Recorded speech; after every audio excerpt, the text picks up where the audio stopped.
सुनिए, आज की वीडियो में हम लोग पढ़ेंगे किसके बारे में, कैंसर के बारे में, कि कैंसर होता क्या है और कैसे ये काज होता है, इसके कैरेक्टरिस्टिक फीचर्स क्या हैं और साथ साथ इसका डायग्नोसिस कैसे होगा, इसके साथ साथ जो है इसको प्रिवेंट कैसे किया जाएगा, कितने टाइप के कैंसर होते हैं ये भी हम लोग पढ़ेंगे। तो सबसे पहले हम बात करते हैं कैंसर के डेफिनेशन की कि कैंसर होता क्या है। देखिए, आपके बॉडी में दो टाइप के सेल होते हैं। सबसे पहले आपकी बॉडी में एक नॉर्मल सेल होगा। सपोज करिए ये आपके बॉडी में क्या है, एक नॉर्मल सेल है और ये नॉर्मल सेल क्या करता है, एक कंट्रोल ग्रोथ करता है। मीन्स सपोज करिए डिवाइड करके दो सेल में बट गया, इसको कहा जाता है क्या, कंट्रोल ग्रोथ। लेकिन जब आपकी बॉडी में कोई सेल अनकंट्रोल ग्रोथ करने लगे, अनकंट्रोल का मतलब इरेगुलरली वो डिवाइड होने लगे और वो जो डिवीज़न हो रहा है वो कंट्रोल में ना हो, तो ऐसे में ये एक क्या बना लेंगे, एक मास को बना लेंगे। और ये जो मास बनेंगे ये किसके बनेंगे, कैंसर सेल के बनेंगे। समझ में आ रहा है? तो अगर हम यहाँ पे हम बात करें कि कैंसर होता क्या है, तो कैंसर एक कैरेक्टराइज होता है कैसे, एक अनकंट्रोल ग्रोथ के जरिए या डिवीज़न के जरिए। तो जब कोई सेल अनकंट्रोल ग्रोथ करने लगे या डिवीज़न करने लगे, उसकी वजह से बॉडी के अंदर क्या डेवलप हो जाए, एक मास डेवलप हो जाए और जो बना ले किसको, एक ट्यूमर को। इसी को क्या नाम दिया जाता है, कैंसर कहा जाता है। तो cancer is a characterise by uncontrolled growth and division of the certain body mass tissue so forming है ट्यूमर। तो ये क्या करते हैं, एक ट्यूमर का क्या करते हैं, फॉर्मेशन करते हैं। सबसे पहले हम बात करते हैं इसके कैरेक्टरिस्टिक्स की, कैंसर के क्या कैरेक्टरिस्टिक्स होता है। तो सबसे पहले आप देखोगे कि कैंसर जो सेल होते हैं वो अनकंट्रोल माइटोटिक डिवीज़न को रखते हैं। मतलब इनमें जो भी माइटोटिक डिवीज़न होगा वो कंट्रोल्ड में नहीं होगा, वो इरेगुलर जो है मास बनाएंगे किसका, सेल का। इसके साथ साथ ये क्या होगा, ये अनऑर्गेनाइज ग्रोथ करता है। अनऑर्गेनाइज का मतलब जैसे मान लीजिए एक सेल सेम शेप और साइज में डिवाइड होता है, सेम शेप और साइज में क्या होता है, डिवाइड होता है, तो उसको आप क्या कहोगे, ऑर्गेनाइज। लेकिन जब वो डिवाइड हो तो इरेगुलरली डिवाइड होगा, तो वो क्या होगा, अनऑर्गेनाइज होगा। क्लियर हो गया? अब सुनिए ध्यान से, यहाँ पे कैंसर सेल जो होते हैं वो क्या करते हैं, कैंसर सेल अपने नॉर्मल फीडबैक कंट्रोल को क्या करते हैं, वो लॉस कर देते हैं। नॉर्मल फीडबैक कंट्रोल का मतलब क्या है कि उनको कितना ग्रोथ करना है, कितना उनको कंट्रोल ग्रोथ करना है, कौन सा शेप रखना है, कौन सा साइज़ रखना है, तो ये सारी चीज़ें वो क्या करते हैं, वो कंट्रोल में करने का काम करते हैं। इसके अलावा कि cancer cell loss the normal feedback control that prevent the excessive growth. मतलब वो क्या करेंगे, वो अपने जैसे नॉर्मल सेल जो होगा वो अपने एक्सेसिव ग्रोथ को वो क्या करता है, प्रिवेंट करता है। लेकिन कैंसर सेल में ये क्या हो जाता है, जो एक्सेसिव ग्रोथ को प्रिवेंट करने की कैपेबिलिटी है वो क्या हो जाती है, लॉस हो जाती है। तो वो अपने एक्सेसिव ग्रोथ को कंट्रोल नहीं कर पाते हैं। कौन नहीं कर पाते हैं, कैंसर सेल। इसके अलावा कैंसर सेल हमेशा जो है एक अनकंट्रोल ग्रोथ करने का काम करते हैं। और ये कैसे होता है, उनमें जो डिवीज़न होता है सेल का वो अनकंट्रोल होता है और एक मास बना लेते हैं और उस मास को आप क्या नाम देते हो, ट्यूमर के नाम से जानते हो। अच्छा, कोई ज़रूरी नहीं है कि एक मास बने टिश्यू का तो उसी को आप कैंसर या ट्यूमर कह सकते हो। कैंसर जो होते हैं, कुछ ऐसे भी कैंसर होते हैं जिसमें ब्लड की वजह से देखने को मिलता है, जैसे ल्यूकेमिया। ल्यूकेमिया में कोई मास वास नहीं बनता है, कोई ट्यूमर नहीं बनता है। हम ऐसे भी कह सकते हैं सभी टाइप के जो है ट्यूमर जो हैं वो कैंसर नहीं होते हैं। इसके अलावा cancer cell have less survival capability. Less survival capability का मतलब है एक सेल जो काफ़ी समय तक जो है वो सर्वाइव करता है, लेकिन जैसे ही वो कैंसरस सेल हो जाएगा उसकी जो सर्वाइवल कैपेबिलिटी है वो क्या हो जाएगी, कम हो जाती है। ये भी देखने को मिलता है। Cancer cell do not undergo differentiation. Normal cell differentiate हो जाता है, लेकिन कैंसर सेल जो है डिफ्रेंशिएशन नहीं करते हैं। Cancer cell do not show contact inhibition. Contact inhibition which inhibit their control growth. मतलब नॉर्मल सेल होगा तो नॉर्मल सेल को कितना ग्रोथ करना है वो अपने आप को कंट्रोल कर लेगा, उसको इनहिबिट कर लेगा। लेकिन जो कैंसरस सेल होंगे वो उनको कितना ग्रोथ करना है उनमें वो अनकंट्रोल ग्रोथ देखने को मिलता है। ये क्यों होता है? क्योंकि उनमें जो कॉन्टैक्ट ऑफ इनहिबिशन है वो क्या हो जाता है, लॉस हो जाता है। साथ साथ इनमें आप देखोगे जो कैंसर सेल्स है उसमें हाई इन्वेजिनेस देखने को मिलता है। हाई इन्वेजिनेस का मतलब होता है कि ये बहुत तेज़ी से आसपास के सेल को क्या करते हैं, इन्फेक्ट करने का काम करते हैं। तो ये सारी प्रॉपर्टीज़ आपने देखी थी, कैरेक्टरिस्टिक प्रॉपर्टीज़ होती है किसकी, कैंसर वाले सेल की। क्लियर है?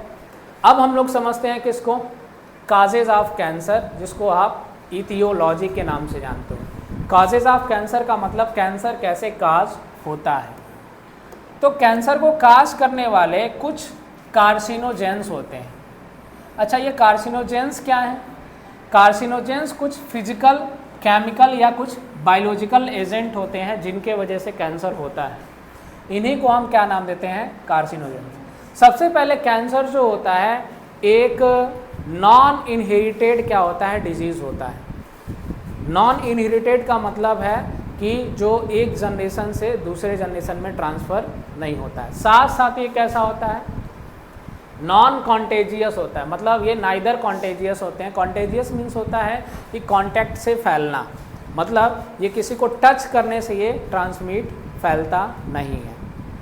इसके साथ साथ नॉन इरिटेड होते हैं, डिजीज़ होते हैं। तो ये ऐसा देखने को मिलता है। अब ऐसा भी नहीं है कि कैंसर अगर इनहेरिटेड होता तो मदर से फिटस में आ सकता था, अम्बिलिकल कॉर्ड या प्लेसेंटा के जरिए, लेकिन ऐसा नहीं होता है। क्लियर है? साथ साथ कैंसर को काज करने वाले कौन कहलाते हैं, कार्सिनोजेंस। और कार्सिनोजेंस हैं कौन, जो किसी नॉर्मल सेल्स को ट्रांसफॉर्म कर दे किसी कैंसरस नियोप्लास्टिक सेल्स में। तो जो किसी नॉर्मल सेल को कैंसरस नियोप्लास्टिक सेल्स में कन्वर्ट कर दे उसे ही हम क्या नाम देते हैं, कार्सिनोजेंस कहते हैं। इसमें कौन आएंगे, कुछ फिजिकल कुछ केमिकल या कुछ बायोलॉजिकल एजेंट इंक्लूड होते हैं। जैसे एग्जाम्पल में समझे कार्सिनोजेंस की, तो एक नाम मिलेगा किसका, एक नाम मिलेगा किसका, आयोनाइज्ड रेडिएशंस का। आपको जो है कुछ आयोनाइज्ड रेडिएशंस भी मिलेंगे, और ये आयोनाइज्ड रेडिएशंस क्या होते हैं, ये कार्सिनोजेंस होते हैं। और ये करते क्या हैं, ये क्या करते हैं, कैंसर को काज करते हैं। कैसे? कुछ एक्स रेज आपको मिलेंगे, कुछ गामा रेज मिलेगा, कुछ नॉन आयोनाइजिंग रेडिएशंस मिलेंगे, जैसे कौन, यूवी रेज। ये करते क्या हैं, किसी सेल के डीएनए को क्या कर देंगे, डैमेज कर देंगे। और वो क्या करेगा, उसको जो है नियोप्लास्टिक सेल्स में क्या कर देगा, ट्रांसफॉर्म कर देगा। तो वो जो नॉर्मल सेल था, उस नॉर्मल सेल का जो डीएनए था वो क्या हो गया, डैमेज हो गया। कैसे डैमेज हुआ, एक्स-रे, गामा रे या फिर किसी नॉन आयोनाइजिंग रेडिएशन जैसे यूवी रे जो कि सन से आता है। ये किसी नॉर्मल सेल के डीएनए को डैमेज करेंगे और वो नॉर्मल सेल जो होगा वो ट्रांसफॉर्म करके किस में कन्वर्ट हो जाएगा, एक कैंसरस नियोप्लास्टिक सेल्स में। इसी को कहेंगे क्या, कैंसर। फिर कुछ केमिकल एजेंट्स भी होते हैं, वो भी जो है किसको काज करने का काम करते हैं, कैंसर को काज करने का काम करते हैं। तो जैसे अगर आप बात करोगे किसकी, नियोप्लास्टिक सेल्स, जैसे आप केमिकल एजेंट्स की बात करोगे तो आखिर केमिकल एजेंट्स में कौन कौन है जो इसको काज करने का काम करेंगे। तो यहाँ पे आपको कुछ मिलेगा, जैसे कुछ केमिकल जैसे कैफीन हो गया, और इसके अलावा आपको मिल जाएंगे क्या, पॉलीसाइक्लिक, क्या मिल जाएगा, हाइड्रोकार्बन मिल जाएंगे, कुछ हैवी मेटल्स मिल जाएंगे, और हैवी मेटल्स भी मिल जाएंगे आपको। और ये सभी क्या करते हैं, एक कार्सिनोजेंस होते हैं जो किसको काज करने का काम करते हैं, कैंसर को काज करने का काम करते हैं। इसके अलावा कभी कभी आपने देखा होगा कि चीविंग का मतलब होता है किसी मेटल्स को चीविंग आप कर रहे हैं, चबा रहे हैं, तो उसके वजह से कौन सा कैंसर होता है, माउथ कैंसर देखने को मिलता है। सिगरेट आप पी रहे हैं या सिगार आप पी रहे हैं या टोबैको स्मोकिंग कर रहे हैं जो आपके लिप को या माउथ को डैमेज करता है या फिर आपके लंग्स को डैमेज करता है, इसके वजह से भी क्या होता है, कैंसर काज होता है। माउथ कैंसर, लंग कैंसर, ये आपको देखने को मिलते हैं। और ये किस वजह से हो रहा है? ये होता है किस वजह से? कार्सिनोजेनिक एजेंट्स की वजह से। और ये कार्सिनोजेनिक एजेंट्स कौन है? केमिकल्स हैं, जैसे कौन है? कैफीन हो गया, पॉलीसाइक्लिक हाइड्रोकार्बन्स हो गया, कुछ हैवी मेटल्स हो जाते हैं। ये क्या करते हैं, किसी ना किसी फॉर्म में ये आप इंटेक करते हो, और जब इनका कंसंट्रेशन ज़्यादा होता है तो वो आपके लंग्स को, माउथ को या लिप को क्या करते हैं? डैमेज करने का काम करते हैं। तो ये होता है क्या? Chemical agents. तो कैंसर को काज करने वाले कुछ आयोनाइजिंग रेडिएशंस होंगे, कुछ केमिकल एजेंट्स होंगे, और भी कुछ आपको मिलेंगे, जैसे कौन मिल जाएगा? बायोलॉजिकल एजेंट्स भी मिल जाते हैं। बायोलॉजिकल एजेंट्स में कुछ आपको क्या मिलेंगे? लिविंग ऑर्गेनिज्म मिलेंगे। जैसे लिविंग ऑर्गेनिज्म में आपको एक क्या मिल जाएगा? वायरस मिल जाएगा। और जब कोई वायरस किसी कैंसर को काज करता है तो ऐसे वायरस को आप क्या कहते हो? ऑन्कोजेनिक वायरस के नाम से जानते हो। और आपको पता है कि वायरस की बॉडी जो होती है वो किसकी बनी होती है? न्यूक्लियो प्रोटीन की। मतलब इसके पास एक न्यूक्लिक एसिड होगा, न्यूक्लिक एसिड में इसके पास क्या होता है? या तो आरएनए होगा या फिर क्या होगा? डीएनए। और क्या होता है इसके पास? प्रोटीन होता है। जब ये इन्फेक्शन करता है तो अपने अंदर क्या करेगा? किसी जीन को ही क्या करेगा? या किसी आरएनए या डीएनए को ही क्या करेगा? इंसर्ट करेगा। तो जिस जीन या जिस डीएनए के वजह से वो कैंसर काज होता है, ऐसे डीएनए या जीन को ऑन्कोजीन्स के नाम से जानते हैं, या वायरल ऑन्कोजीन्स के नाम से जानते हैं। जैसे कुछ एग्जाम्पल आप देखोगे, जैसे सर्विक्स कैंसर है, इसको ये जो है वायरस काज करने का काम करता है। इसके अलावा ट्यूमर कैंसर है, इसको भी जो है वायरस काज करने का काम करता है। तो वायरस की वजह से भी क्या देखने को मिलता है? कैंसर। जिन वायरस की वजह से कैंसर होता है उन वायरस को क्या कहते हो? ऑन्कोजेनिक वायरस के नाम से जानते हो। और ये वायरस जिस जीन को इंसर्ट करते हैं किसी बॉडी के सेल के अंदर, उसको क्या कहते हैं? वायरल ऑन्कोजीन्स के नाम से जानते हैं। Several genes called cellular oncogenes या प्रोटो ऑन्कोजीन्स। बहुत सारे ऐसे भी जीन्स हैं जैसे सेलुलर ऑन्कोजीन्स और प्रोटो ऑन्कोजीन्स, ये भी क्या करते हैं? कैंसर को काज करने का काम करते हैं। This have been identify in normal cells. इनको नॉर्मल सेल में भी देखा गया है। Which when active under the certain condition, जब ये एक्टिव होते हैं तब ये ऑन्कोजेनिक ट्रांसफॉर्मेशन करते हैं। ऑन्कोजेनिक ट्रांसफॉर्मेशन का मतलब क्या है? कि किसी नॉर्मल सेल को ये क्या करेंगे? किसी कैंसरस नियोप्लास्टिक सेल में कन्वर्ट करने का काम कर देंगे। इसी को ट्रांसफॉर्मेशन कहते हैं। और ये कब होगा?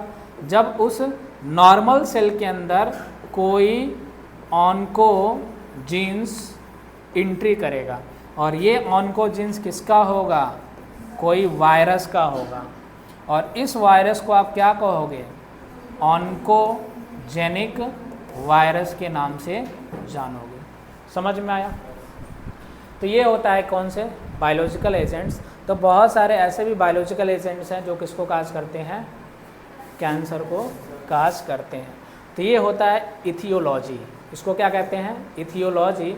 इथियोलॉजी का मतलब कि क्या काज है जिसके वजह से कैंसर होता है। ठीक है। अब हम लोग समझते हैं टाइप्स ऑफ कैंसर की, कि कैंसर के कितने टाइप्स होते हैं। तो अगर आप ट्यूमर के बेस पे देखो, किस बेस पे? On the basis of their spread. ये फैलता कैसे है? एक जगह रहता है या पूरा ये स्प्रेड कर जाएगा? तो इस बेस पे अगर देखोगे, स्प्रेडिंग के बेस पे देखोगे, तो ट्यूमर या कैंसर जो होगा वो कितने टाइप का होगा? 2 टाइप्स के होंगे। कौन कौन से? सबसे पहले नाम याद रखना है। पहला क्या नाम है? बेनिंग ट्यूमर्स या नॉन मैलिग्नेंट ट्यूमर्स। पहला क्या है? बेनिंग ट्यूमर्स या नॉन मैलिग्नेंट ट्यूमर्स। और दूसरा आपको क्या नाम मिलेगा? दूसरा नाम मिलेगा क्या? मैलिग्नेंट और मेटास्टैटिक ट्यूमर्स। ये नाम बहुत बार पूछता रहता है। क्या? कौन सा? मेटास्टैटिक। जब पूछेगा तो आपको कंफर्म नहीं हो पाएगा कि ये पूछ क्या रहा है। ठीक है ना? तो एक नाम हमेशा कहीं के देता रहता है, व्हाट इज़ मेटास्टैटिक। तो मेटास्टैटिक क्या है? तो ट्यूमर कितने टाइप के होते हैं? 2 टाइप के। एक होगा क्या, बेनिंग ट्यूमर्स या नॉन मैलिग्नेंट ट्यूमर्स, और दूसरा क्या होता है, मैलिग्नेंट ट्यूमर्स या उसी को क्या कहते हैं, मेटास्टैटिक ट्यूमर्स। इनको समझने से पहले थोड़ा सा आप एक एग्जाम्पल देखो, डायग्राम देखो। इस डायग्राम से देख करके आपको क्या ऑब्जर्व होगा, यहाँ पे क्या आप देखोगे कि जो बेनिंग ट्यूमर्स है वो एक जगह पे है। बेनिंग ट्यूमर्स क्या है, ये एक जगह पे है। ये जो सेल देख रहे हो ना, ये अनकंट्रोल ग्रोथ वाले हैं। इनका जो हो रहा है वो कैसा हो रहा है, अनकंट्रोल ग्रोथ देखने को मिल रहा है। साथ साथ इनमें अनकंट्रोल डिवीजन भी हो रहा है। लेकिन इनमें आप देखोगे कि ये एक जगह देखने को मिलता है, लेकिन ये वाले आसपास के सेल को क्या कर रहे हैं, डैमेज कर रहे हैं, तेजी से डैमेज कर रहे हैं। तो ये है मैलिग्नेंट ट्यूमर और ये कौन है, बेनिंग ट्यूमर। बेनिंग ट्यूमर को हम क्या कहते हैं, नॉन मैलिग्नेंट ट्यूमर, और इसको हम क्या कहते हैं, मेटास्टेसिस। मेटास्टेसिस का मतलब जल्दी जल्दी आसपास के सेल को क्या करना, ट्रांसफ़र हो जाना। समझ में आया। तो दो टाइप के ट्यूमर मिलेंगे, एक बेनिंग ट्यूमर और एक क्या होता है, मैलिग्नेंट ट्यूमर। क्लियर है।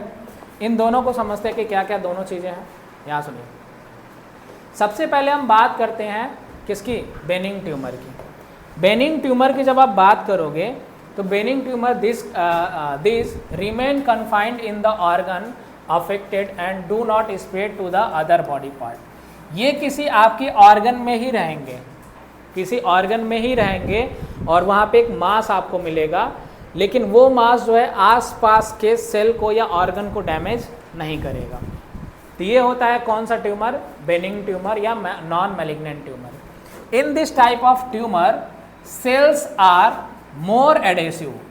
मोर एडेसिव का मतलब एक ही जगह वो रहेंगे। Through this cause less damage, ये क्या करेंगे, डैमेज को कम करेंगे, but still need immediate remove as, लेकिन इनको जल्दी से जल्दी इनको क्या करना पड़ेगा, हटाना पड़ेगा। As it cause severe pain and may be become malignant.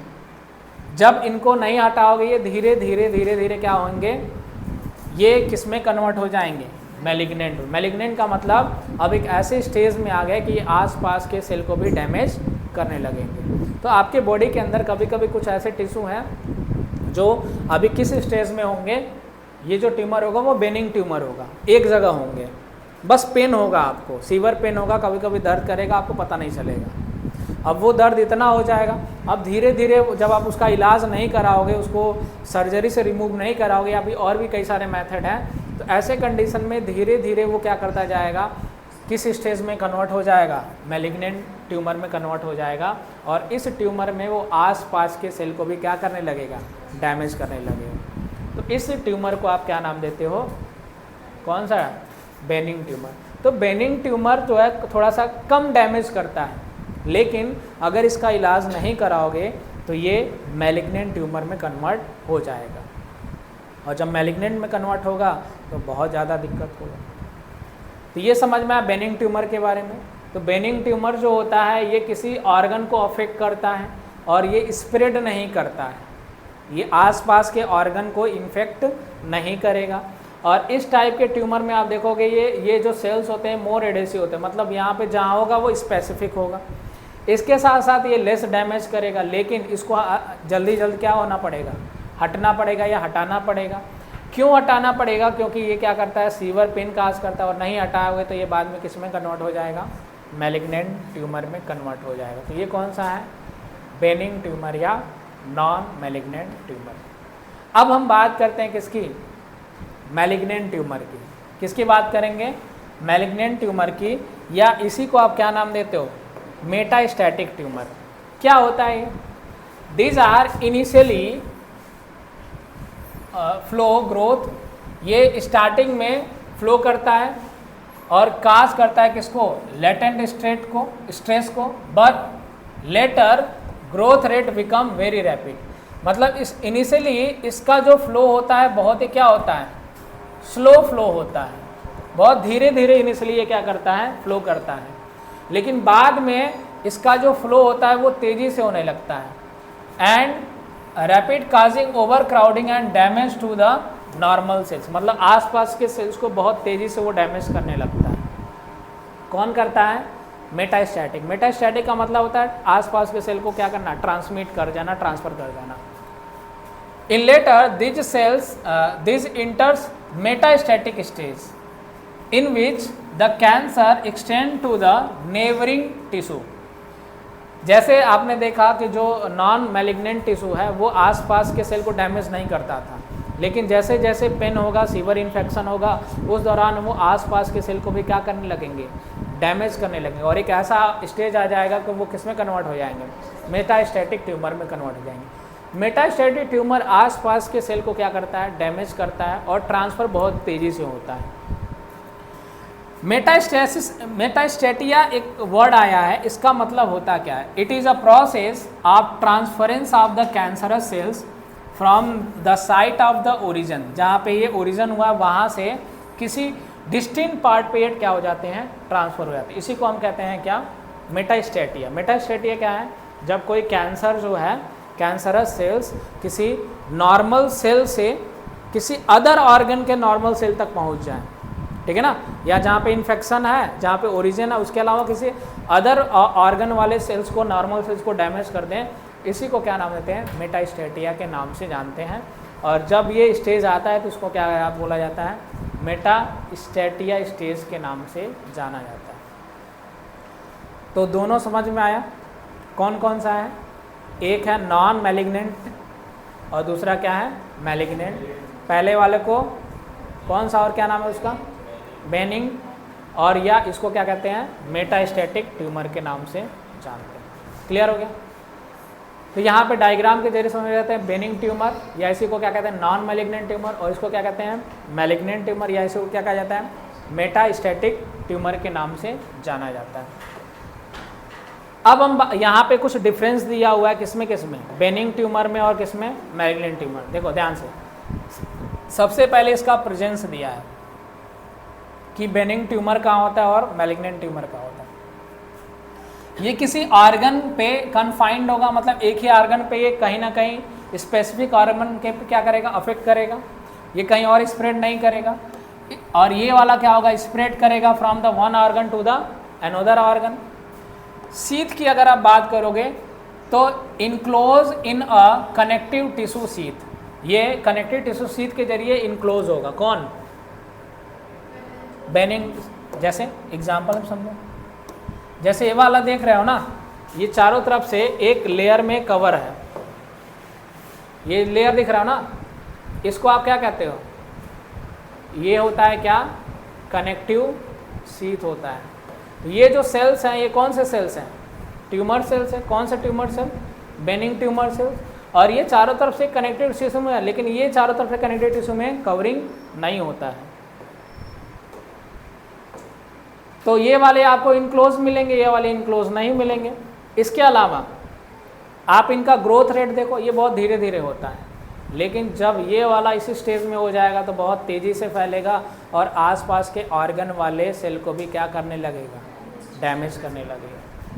Cell addition. Cell addition का मतलब होता है किसी सेल से चिपके रहना, छोड़ के नहीं जाना। तो किसके पास होता है? बेनिंग ट्यूमर के पास। लेकिन ये क्या होता है? लेस एडिसिव, इसीलिए आसपास के सेल को भी स्प्रेड बहुत तेज़ करने का काम करता है। मेटास्टैसिस का मतलब होता है, मेटास्टैसिस का मतलब होता है ट्रांसफ़र होना एक इन्फेक्टेड ऑर्गन से किसी नॉर्मल सेल को। तो ये इसमें नहीं देखने को मिलता। ये कहाँ देखने को मिलता है? Malignant tumour. तो कौन सा खतरनाक ट्यूमर है? मैलिग्नेंट वाला जो होता है वो क्या होता है? खतरनाक होता है। इसमें स्प्रेडिंग बहुत तेज़ी से होती है। इस स्टेज में जब आप क्या करते हो? उस इन्फेक्टेड ट्यूमर को हटा देते हो तो वो तो ठीक है, लेकिन इस वाले में थोड़ा सा ये डेंजरस सिचुएशन वाला होता है। अब हम बात करते हैं danger signals of the cancer. किसी कैंसरस सिग्नल जो होते हैं वो डेंजर सिचुएशन कब काज करते हैं, कब पता चलेगा कि भैया ये अच्छा ऐसा नहीं है। कैंसर जो होता है क्यूरेबल तो है, लेकिन अगर उसका एक ऐसा स्टेज आ जाए, उस स्टेज में जो है वो आप कितना भी दवा करा लो वो जो है सही नहीं होता है। जैसे कौन सा स्टेज आया था अभी? एक मैलिग्नेंट ट्यूमर, उसमें इतना तेज़ी से स्प्रेडिंग होने लगता है कि आप किस किस सेल को, किस किस ऑर्गन को आप निकाल के हटाओगे, तो वो चीज़ें देखने को मिलती हैं। तो सबसे पहले डेंजर सिग्नल की यहाँ पे बात की जा रही है कि डेंजर सिग्नल ऑफ कैंसर क्या है। तो एक नाम आता है persistent tumour, presence of persistent tumour. Persistent tumour का मतलब होता है जो ट्यूमर बना रहे, जो मास बना रहे लंबे समय तक।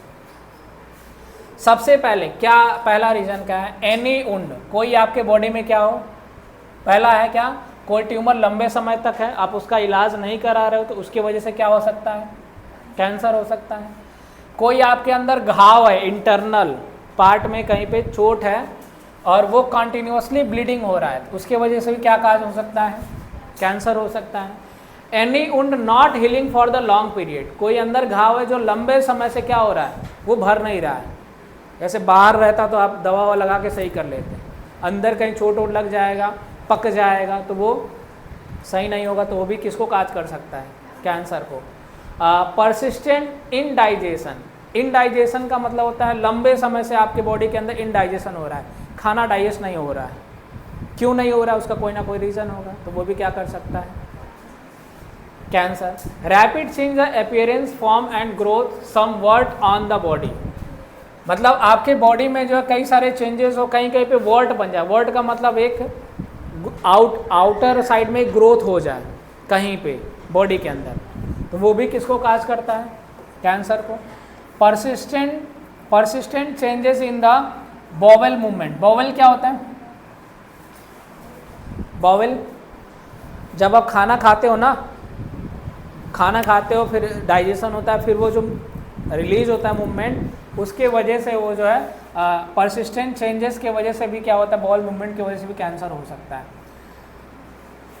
Persistence hoarseness in the voice, hoarseness का मतलब क्या होता है कि लंबे समय से जो है आपकी आवाज़ में क्या देखने को मिलता है, चेंजेस देखने को मिलता है, ठीक है ना, उसके वजह से भी देखने को मिलता है। परसिस्टेंट कफिंग, लंबे समय से खांसी वासी है, उससे भी अंदर छिल सकता है, अंदर क्या हो सकता है, छिल सकता है। थ्रॉट यहाँ पे आप देखो छिल जाता है, कभी कभी खांसते खांसते ब्लीडिंग आने लगती है। परसिस्टेंट डिफिकल्टी इन द स्वेलविंग, आप किसी फूड को जो है इनगल्फ कर रहे हो, निगल रहे हो, और निगलने के बाद क्या होता है, कभी कभी आप हार्ड पार्ट लेते तो अंदर छिल जाता है, तो उसके वजह से जो थ्रॉट में चेंजेस होते हैं और वो भी क्या काज कर सकता है, कैंसर काज कर सकता है। Unexpected loss of the weight, मतलब आपकी बॉडी का वेट जो है बहुत ज़रूरत से ज़्यादा लॉस होने लगा, वो भी एक स्टेज होता है किसका, कैंसर का।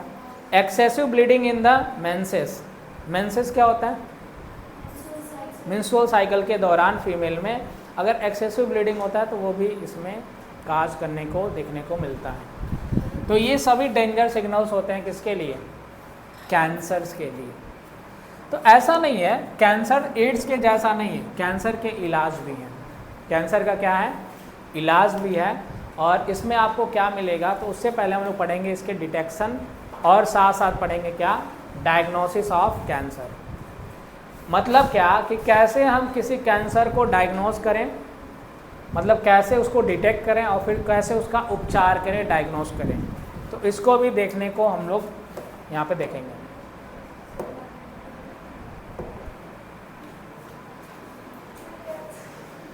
तो सबसे पहले यहाँ पे डिटेक्शन और क्या होगा, डायग्नोसिस ऑफ कैंसर। डिटेक्शन और डायग्नोसिस ऑफ कैंसर कैसे करेंगे।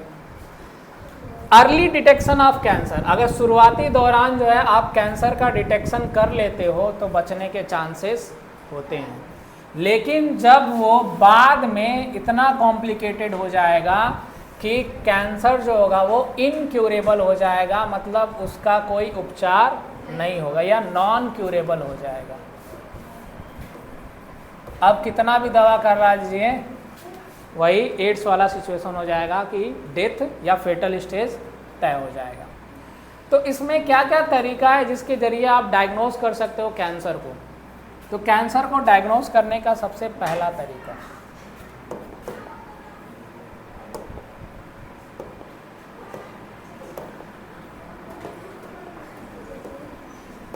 सबसे पहला तरीका क्या है, एक नाम आया है, कौन सा, बायोप्सी, या इसको कहते हैं क्या, हिस्टोपैथोलॉजिकल स्टडीज़, ये सब आपके एनसीईआरटी में दिया हुआ है, समझ में आ रहा है ना। तो पहला नाम आता है क्या, बायोप्सी या हिस्टोपैथोलॉजिकल स्टडीज़। क्या होता है, in this the studies of blood, bone marrow test, आप किसका टेस्ट कराते हो, bone marrow test for increase cell count in case of leukaemia. इस केस में क्या किया जाता है, हम ब्लड और बोन मैरो का टेस्ट करते हैं और उसमें काउंट करते हैं किसको, ल्यूकेमिया को, मतलब उसमें आरबीसी की काउंटिंग की जाती है। समझ में आया, किस स्टेज में होता है, बायोप्सिया हिस्टोपैथोलॉजिकल स्टडीज़ के दौरान है। In biopsy a piece of suspected tissue cut, मान लो क्या है कि हमको जो है हमको पता करना है कि कैंसर है कि नहीं, तो अगर कहीं पे जो है आपको पता चलता है तो उस कंडीशन में उस डैमेज टिश्यू से आप क्या करते हो, एक स्मॉल सा कट लेते हो into thin section and stain and under and examine under the microscope, फिर आप माइक्रोस्कोप में उसको ऑब्जर्व करते हो और जैसे ही माइक्रोस्कोप में ऑब्जर्व करोगे फिर पता करोगे कि उसमें कैसे ये चेंजेस हैं, नॉर्मल सेल के अकॉर्डिंग हो रहा है, उसमें ग्रोथ हो रहा है कि ये कैंसरस सेल के अकॉर्डिंग उसमें ग्रोथ हो रहा है, अनकंट्रोल ग्रोथ है कि ये कंट्रोल ग्रोथ है, उसके जरिए इसको एग्जामिन किया जाता है। और जब अंडर द माइक्रोस्कोप के नीचे आप उसको एग्जामिन करो, पता करो, तो इसको क्या नाम दिया जाता है, हिस्टोपैथोलॉजिकल स्टडीज़ की जाती है। समझ में आया। तो इसमें अगर कोई सेल डैमेज हो रहा है तो वो नॉर्मल सेल है कि कैंसरस सेल है, इसको पता करने के लिए उस सेल से छोटा सा पीस टिश्यू कट किया जाता है और उसको जो है लैब के अंदर स्टेनिंग करके जो है इसको एग्जामिन किया जाता है माइक्रोस्कोप के अंदर और फिर पता किया जाता है कि नॉर्मल सेल है कि कैंसरस सेल है। दूसरा टेक्निक है डायग्नोसिस का। डायग्नोसिस का मतलब क्या होता है, पता करना, बीमारी पता करना कि ये कैंसर है कि ट्यूमर, मतलब क्या है। तो दूसरा तरीका बाय रेडियोलॉजी टेक्निक, इसमें कुछ एक्सरे, सीटी स्कैन या एमआरआई का स्कैन का यूज़ किया जाता है और इसमें कैंसर को क्या किया जाता है, डिटेक्ट किया। लेकिन ये किस वजह, कहाँ के लिए होता है, इंटरनल ऑर्गन जैसे किडनी हो गया, पेनक्रियाज हो गया। तो यहाँ से डिटेक्ट करने के लिए हम इसका क्या करते हैं, यूज़ करने का काम करते हैं। समझ में आया। इसके अलावा तीसरा जो तरीका है वो कौन सा तरीका है, एंटीबायोटिक। किसी कैंसर सेल के अगेंस्ट किसी स्पेसिफिक एजेंट्स, एंटीजन के अगेंस्ट हम किसी एंटीबॉडी को इंट्रोड्यूस करते हैं और वो एंटीबॉडी क्या करता है, उस कई तरह के कैंसर को डिटेक्ट करने में क्या करता है, हेल्प करता है। और तीसरा होता है डीएनए प्रॉब एनालिसिस।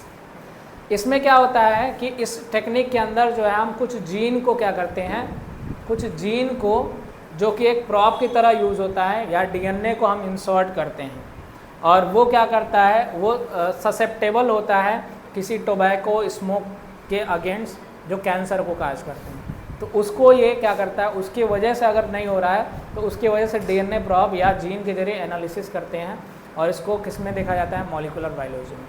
तो अगर आपको किसी कैंसर को डिटेक्ट करना हो तो पहला तरीका है क्या, बायोप्सी। बायोप्सी वाला आपको याद रखना है, पूछता रहता है, ठीक है ना। बायोप्सी आपको ध्यान देना है। बायोप्सी में क्या होता है, किसी सस्पेक्टेड सेल्स का एक थिन पार्ट हम इंटेक करेंगे, लेंगे और उसको जो है क्या करेंगे, माइक्रोस्कोप के नीचे स्टेनिंग करके उसको क्या करेंगे, ऑब्जर्व करेंगे और फिर पाएंगे कि क्या, कि वो नॉर्मल सेल है कि क्या कैंसरस सेल है। दूसरा तरीका क्या है, बाय रेडियोलॉजी टेक्निक। तीसरा तरीका क्या है, बाय एंटीबायोटिक्स। और चौथा तरीका क्या है, डीएनए प्रॉब एनालिसिस। ये चार तरीके से आप किसी कैंसर को बॉडी के अंदर डिटेक्ट या और डायग्नोसिस कर सकते हो, उसको आप पता कर सकते हो। समझ में आया। ये बहुत आसान है लेकिन यहाँ से भी क्वेश्चन बनते रहते हैं। जो जो हम बता रहे हैं इंपॉर्टेंट वो ध्यान दीजिए। अब आपको लास्ट टॉपिक मिलेगा, कौन सा टॉपिक है, ट्रीटमेंट ऑफ कैंसर। कैंसर का आप इलाज कैसे करोगे। तो कैंसर के इलाज के लिए थेरेपी देखने को मिलता है। 3 तरह के थेरेपी आपके एनसीईआरटी में दिया हुआ है और भी कई सारी थेरेपी होती हैं। तो यहाँ पे सबसे पहले cancer can be control in early stage, ये नहीं कि किसी स्टेज में इस थेरेपी को आप अप्लाई कर सकते हो। अगर अर्ली स्टेज में, अर्ली स्टेज का मतलब कौन सा, बेनिंग ट्यूमर, उस कंडीशन में है तो इस ट्रीटमेंट का या थेरेपी का यूज करके आप किसी कैंसर को कंट्रोल कर सकते हो। Control depend upon the location and spread of the cancer, कितनी तेज़ी से फैला ये इस पर डिपेंड करता है, और लोकेशन कहाँ इस पर डिपेंड करता है। क्लियर हो गया? तो सबसे पहला जो थेरेपी होता है वो कौन सा थेरेपी है? Radiation therapy. दूसरा कौन सा है? कीमोथेरेपी। और तीसरा कौन सा है? इम्यूनोथेरेपी। इन 3 थेरेपी के जरिए किसी भी कैंसर को हम क्या कर सकते हैं? उसको जो है रिमूव कर सकते हैं। लेकिन वो कैंसर कब कंट्रोल कर सकते हैं? इन अर्ली स्टेज में। क्या होगा रेडिएशन थेरेपी में? In this the cancerous part of the body are expose to ionising radiations like X-ray which kill the cancerous cells. इस कंडीशन में जो कैंसरस पार्ट होता है बॉडी का, उसको एक्सपोज करते हैं कुछ आयोनाइजिंग रेडिएशंस के कांटेक्ट में, जैसे एक्सरे। एक्सरे क्या करता है कि उस टिश्यू को क्या कर देता है? डैमेज करने का काम करता है। जो कैंसर वाला सेल्स है उसको वो किल करने का काम करता है। दूसरा क्या है? कीमोथेरेपी। इस कीमोथेरेपी में कई सारे केमिकल यूज़ करते हैं। इस केमिकल का नाम एनसीईआरटी में दिया, लेकिन सुन लीजिए। 6 मरकैप्टोप्यूरिन। 6 मरकैप्टोप्यूरिन एक केमिकल है, और इस केमिकल का यूज़ जो होता है कैंसर सेल को जो है क्या किया जाता है, उसको सिंथेसाइज जब ये होते हैं तो उसको ये रोकने का काम करता है। तो क्या है? 6 मरकैप्टोप्यूरिन ये क्या करता है? ये क्या करता है? किसी कैंसरस सेल्स को ये किल करेगा, या उसके डीएनए के सिंथेसिस को या डिवीज़न को कैंसरस सेल्स के क्या करेगा? इनहिबिट करने का काम करेगा, रोकने का काम करेगा। फिर एक और नाम आता है क्या? कैथेरेंथस रोसियस। कैथेरेंथस रोसियस कॉमनली इसको किस नाम से जानते हैं? सदाबहार के नाम से जानते हैं। एक प्लांट है, और ये प्रोवाइड करता है 2 एंटी कैंसरस ड्रग को। एक है क्या? विंगरिस्टिन, और क्या है? विनब्लास्टिन।